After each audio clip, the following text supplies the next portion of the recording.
Assalamu alaikum жамаат. Ооба Улукбек Карыбек уулунун жөнүндө сөз ачкым келди. Бир аз мурдара сотун көрүп отурдум. Бизде прокурорлорго, сотторго, медиктерге айлык бербеш керек. Зачем айлык бересиңер? Силер и так эле элден аласыңар, элден жейсиңер.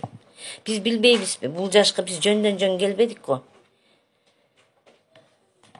Мен Түркияда жашаганым үчүн биздеги кемчиликтерди дагы еще больше көбүрөөк көрө аламын. Мен Кыргызстанда 6 жолу төрөдүм. 6 жолу роддомго катталдым. И роддомдо силердин ишиңерди абдан жакшы билесиз. Силер сайыз убагынан бери эле коррупционерсиңер. Эмнени деп башта ортасыңар силер? Ошол больницанын башчысы. Сен мыкты кыйын башчы болсоң, ошол эшик ошол абалга келбейт эле да, ирип-чирип бүтөйүн деп калыптыр го. Больницага бөлүнгөн акчанын баарын жеп бөлүшүп аласыңар. Бухгалтерия, завсклад, тияк-бияк бөлүшүп аласыңар. Буларды биз билбейбизби? Эшигиңерди карагылачы, айланай, менден да улуу кал да эшигиңер, ирип-чирип бүтөйүн деп калыптыр. Канчалаган миллионду жеп отурасыңар го, силерди ким камайт? Силерди сотту, прокурорлорду ким камайт? Силерге жазаны ким көрөт? Прокурорлор өлсөңөр жөн өлбөй 21 миллион алып өлөт экенсиңер.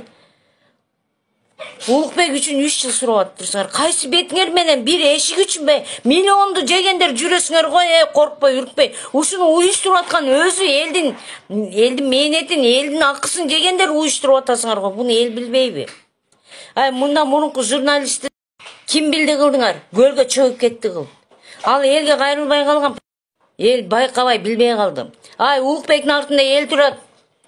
Эл толкуса жаман толкуйт, буну билбейсиңерби силер?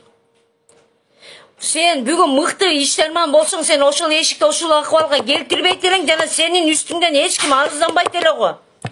Сага каршы арызданган бир киши эмес да, туура бир киши үчүн Улукбек аякка барбайт да. Улукбекке окшош патриот жигиттерибизди, элдин кызматын кылган жигиттерибизди уламы коркутуп, үркүтүп жок кыла берсек, биздин кыргыз улутубуз жок болуп кетет. Силер буну түшүнбөйсүңөрбү? Силер билбейсиңерби буну? Дуңган менен уйгурлардын эмне үчүн мамлекети өзүнүн жери жок?